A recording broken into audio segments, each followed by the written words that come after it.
И по една година од ослободувањето од стегите на поранишната власт, во вестите на поголемиот дел од најгледаните телевизии се уште не се отвораат доволно оригинални теми од јавен интерес, кои се иницирани од самите редакции, ако излегуваат од рамките на едноставното известување за дневно актуелните настани. Ова е една од клучните поенти од истражувањето, разноликоста во известувањето на централните информативни изданија кај најгледаните ТВ канали во Македонија, спроведено од МИМ и Мировниот институт од Љубљана. Мониторингот утврдува дека разликите биле најголеми во пристапот кон известувањето, што кај некои телевизии представува едноставно пренесување на информациите, а кај други коментаторско и субјективно толкување. На 3 телевизии бројот на прилози без позначаен новинарски ангажман бил под 50%, а на МТВ1 тој изнесувал над 90%. Во истражувањето е нотирано и дека бројот на прилози за теми што излегуваат од рамката на дневното известување е премногу мал. Така, например, од вкупно 796 анализирани прилози, само 7% се однесувале на теми што ги отвориле и разработиле самите редакции.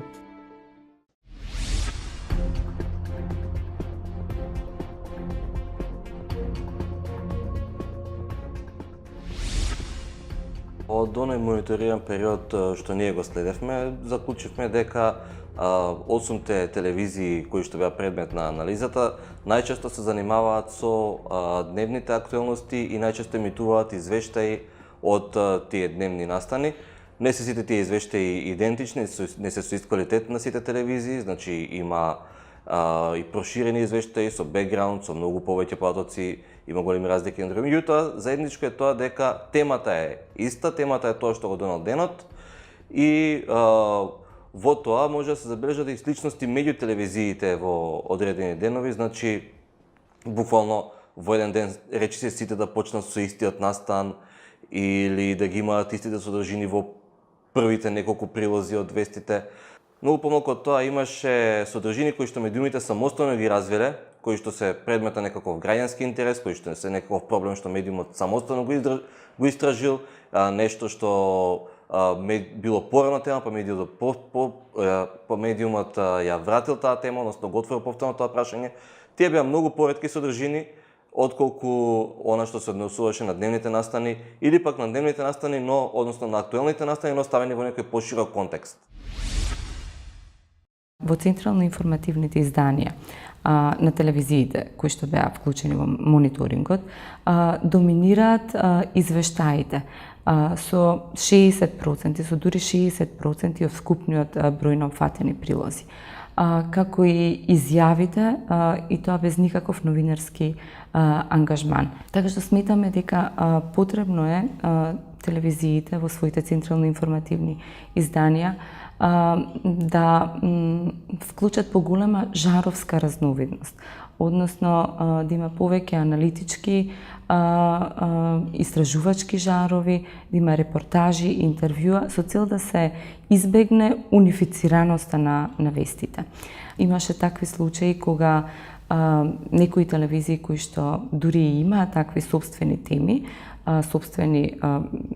кои што сами ги иницирале, тие теми беа дури никаде кон крајот на самите вести, или пак ексклузивни информации кои што не добиле поголем приоритет во однос на вестите за актуелните дневни случувања.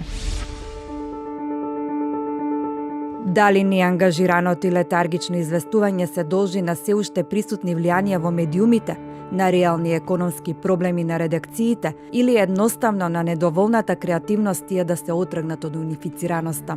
Дел од медиумските експерти сметаат дека иако може да се почувствува ослободувањето на медиумите, сепак тоа е далеко од очекуваното подобрување во разноликоста на известувањето. За жал, новинарството во Република Македонија се уште не е вратено на правиот колосек. Генерално може да се констатира дека има подобрувања во медиумскиот сектор, во медиумскиот систем, што се должи на промените кои што се случија во политичкиот систем, односно промената на власта. Но се уште имаме значи појави кои што се во функција на тоа да немаме вистинско новинарство, односно да имаме други функции на новинарството кои што се извршуваат, како што се пропаганда, односи со јавноста, политичка комуникација или пак економски маркетинг и така натаму. Значи, иако имаме промена на власта, јас гледам дека одредени медиуми не може да се отргнат од тоа да бидат гласноговорници. Не зборувам конкретно, директно на власта, туку да бидат гласноговорници на политиката. Тоа значи да ја стават политиката во прв ред и тоа значи дека политичарите да бидат главните лица кои што ќе ги пополнуваат информативните изданија. Промена дефинитивно има во медиумите, во телевизиите, доволно е да го вклучите телевизорот и веднаш ќе забележите дека го нема она што беше присутно изминатите години, нема говор на омраза, нема апологетско новинарство, нема вести контролирани од еден центар. Телевизиите почна да се разликуваат, вестите да се разликуваат меѓу себе. Меѓутоа, ако ги анализираме, и оваа анализа тоа го покажува, уште сме далеку од она што го очекуваме како гледачи да го добиеме во смисла на квалитет. Меѓутоа, кога имаме едно општество кое е исполитизирано, кога имаме медиуми каде што се негувал клиентелизм од долго време, па и во самото општество не е баш лесно тоа да се постигне веднаш и да добиеме веднаш она квалитетно новинарство. Сепак и покрај ерата на интернетот, информативните изданија на телевизиите ја имаат моќта да одлучуваат колку ќе бидат информирани граѓаните, а за тоа како ќе се информираат гледачите претежно зависи од нивната уредувачка политика. Телевизијата остана највлијателен медиум во Македонија и во ерата на интернетот и на социјалните мрежи, што покажуваат истражувањата на јавното мислење, според кои повеќе од 85% од испитаниците во 2017 година ја навеле како нивни главен извор на политички вести. Но и покрај тоа што се свесни дека моќта е во нивни раце, уредувачките тимови на телевизиите признаваат дека се соочуваат со еден многу поголем проблем кој е и над политиката, финансиската независност. Ќе бидеме неискрени ако кажеме дека имаме сосема доволно време, простор, пари и сето друго за да ги работиме онака прописно како што треба истражувачки истории, да работиме подетално на истражувања, бидејќи, како што и самите рековте и сугериравте во прашањето, точно е редакциите. Не се големи, редакциите не располагаат со големи буџети, затоа што пазарот, за жал, е таков каков што е. Медиумскиот пазар е девастиран, да не речам уништен во изминатиот период. Иако знаеме дека немаме доволно ниту време, ниту средства, сепак ние како Телевизија 24 се трудиме да овозможиме услови за истражувачко новинарство, не само за редакциите и за луѓе кои што работат и надворешно. Значи, создаваме проекти за да не замре овој сегмент од новинарството кој што е можеби најважен во журналистиката, доколку пазарните услови останат вакви какви што се сега, односно функционираме во еден крајно непазарен амбиент. Промовирана е медиумска дискриминација од секаков вид. Значи, медиумите под капа или под мониторинг на телата кои што се задолжени за ова, функционираат сосема непазарно, едни се фаворизирани, други ставени настрана. Како еден пример можам да го издвојам тоа што се случи со Телевизија 24 со барањето за национална концесија, например, при што АВМУ не дозволи распишување конкурс за национална концесија заради тоа што тоа би ги загрозило останатите услови на пазар. Па видете, тоа е како да кажете некој продава сладолед, сега не ви даваме и вас да продавате сладолед затоа што другите ќе имаат помал профит, а тие другите продаваат расипан сладолед. Значи, ситуацијата е смешна и мислам дека мора да постои политичка волја да се смени пазарниот амбиент на работење. Пазарниот амбиент на работење ќе донесе повеќе реклами, ќе донесе повеќе пари во медиумите, а тоа ќе влијае на квалитетот на работата на новинарите, со самото тоа и на истражувачкото новинарство. Тогаш, кога би имале повисоки плати, кога би имале повеќе пари, се разбира дека и новинарите би биле помотивирани, и редакциите би можеле да овозможат тимови кои што ќе работат почесто и повеќе на тоа, бидејќи освен платите и новинарите, оваа работа бара и многу други ресурси, како што се патувања, пристап до информации, контакти не само во Македонија, туку и надвор, што значи целата таа работа е скапа, но ние не бегаме, само бараме еднакви и пазарни услови за работа во медиумскиот простор. Едноставно проблемот е во парите.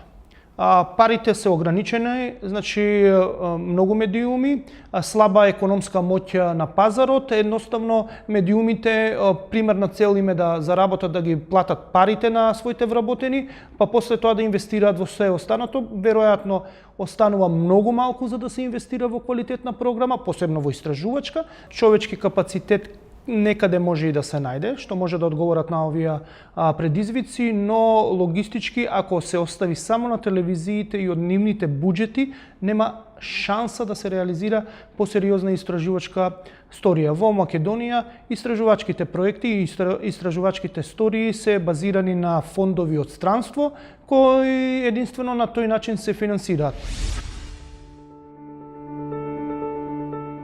И покрај желбата да се фокусираат на граѓански теми, дел од медиумите во нивните вести централен простор имаат функционерите, а известувањето е сконцентрирано на Скопје.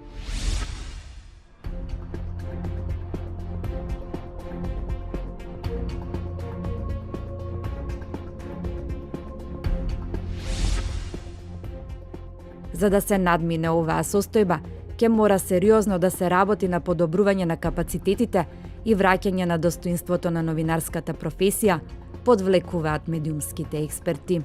Ако почнеме денес и ако имаме ресурси да почнеме денес, ќе ни треба барем една година до две да ги развиеме сите тие капацитети, значи повторно да ја вратиме онаа култура на новинарство кое што истражува, кое што анализира, кое што ги става работите во поширок контекст, кое што не пренесува едноставно тоа што се случило и да заврши тука неговата приказна. Сепак ниту ги имаме денес ресурси, ниту можеме веднаш да почнеме, сето тоа мора полека да се развива, што значи дека ќе треба уште повеќе време од 1 до 2 години, но многу е важно сето тоа да се прави на начин што ќе ја враќа довербата на јавноста кон медиумите, бидејќи тука најмногу доаѓа до израз разноликоста, односно тоа најмногу придонесува за да се развие разноликоста. Она што треба да се работи во следниот период е новинарите да ја вратат изгубената доверба во медиумите, во новинарството. Тоа допрва предстои, значи да се врати, како да се врати довербата. Затоа треба и внатре во медиумските куќи повеќе да се внимава на интегритетот на новинарството, на новинарите, да се посветат медиумите повеќе на истражувачко новинарство. Секако ке нивните аргументи се дека тоа е скапо, дека треба многу долго време, дневните настани треба да се следат. Телевизиите секогаш се во трка со интернетот, сега и добивме нова ситуација на која се прилагодуваат самите телевизии.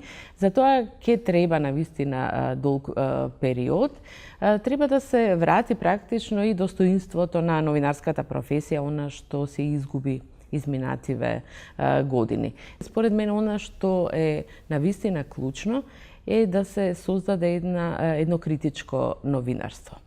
Но и за тоа ќе треба да се и јавноста да стане покритична. Така што ние во моментот се наоѓаме во еден преоден период, кога сите овие работи излегуваат на површина, меѓутоа ни престои еден долг период на создавање на медиуми онакви какви што очекува јавноста и на кои ќе им верува.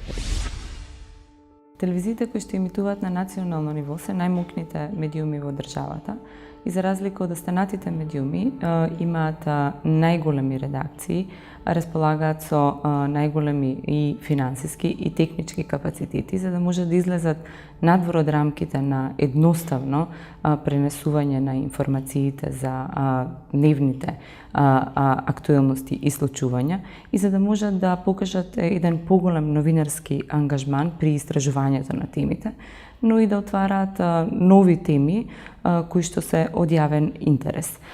Сега, аналитичкото новинарство, кое што некако по традиција е